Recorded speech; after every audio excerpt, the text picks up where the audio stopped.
es creer en una tercera alternativa. No es a tu manera, no es la mía, es una mejor manera, una más elevada. Stephen Covey. Las buenas relaciones son de los principales activos que puedes construir en tu carrera como empresario. Y estas solo se construyen cuando ambas partes ganan en el juego. El buen sabor de boca que te deja una negociación en la que todos obtienen una porción de la victoria es el verdadero sabor del éxito.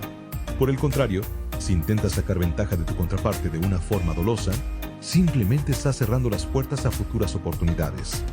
Del escritorio de mi jefe aquel primer día, pasé a escenarios de negociación mucho más complejos y que me han puesto a prueba una y otra vez. Pero, ciertamente, como ya te comenté, negociar es una de las cosas que más me gusta de mi trabajo. Y sin duda, cuando haces lo que te apasiona, disfrutas cada parte del proceso. Fases del proceso de negociación. 1. Preparación.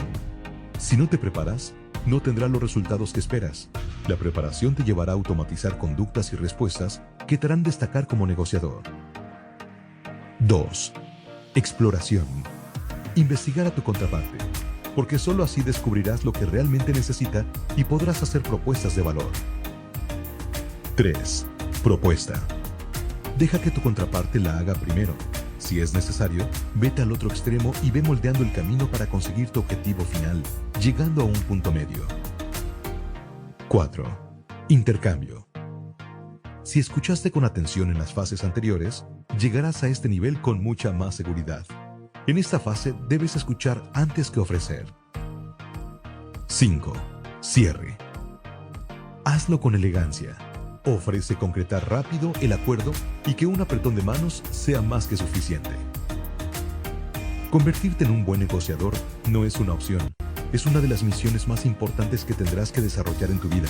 Además, como te comenté en la introducción, es una habilidad que te ayuda a conseguir lo que quieres. No solo en los negocios, sino en tu vida personal, con tus amigos y hasta en tu casa, lugar donde en realidad empieza tu camino como negociador. Porque no sé si ya te diste cuenta o te has puesto a pensar en ello, pero todo el tiempo estás negociando. Negocias todo y lo has hecho desde mucho antes de empezar a emprender. Negociaste desde chavito el poder comer más dulces de los que deberías, la hora en que te dejaban llegar del antro. Quizá hasta has tenido que negociar una reconciliación con tu pareja después de haber llegado tarde a una cena romántica. O negociar para quedarte a ver el partido de tu equipo favorito en lugar de tener que ir al cumpleaños de su tía. En fin, todos somos negociadores y por ello aquí te comparto algunas de las experiencias más gratificantes y maravillosas que he tenido negociando en mi vida y en mi trabajo. La escuela de negociación más importante de tu vida, tu propia casa.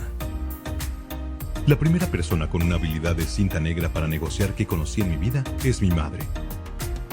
Silvia Ayub de Elías es una señora de personalidad arrolladora y fascinante, una cualidad que heredó de sus padres, mis abuelos.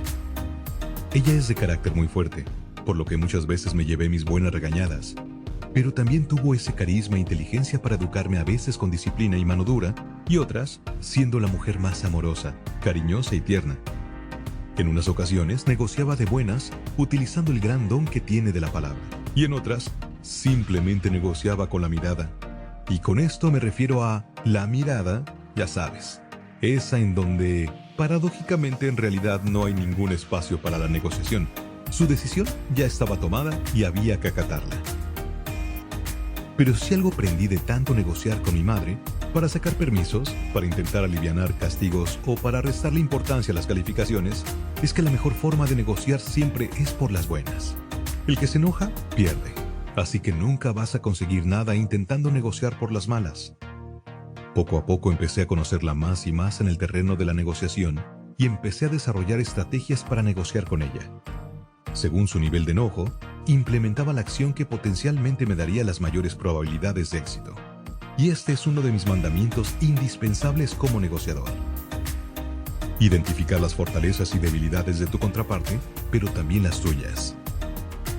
Aprender a conocer a mi mamá me permitió tener un muy buen porcentaje de bateo cuando se trataba de pedir permiso y levantamiento de castigos.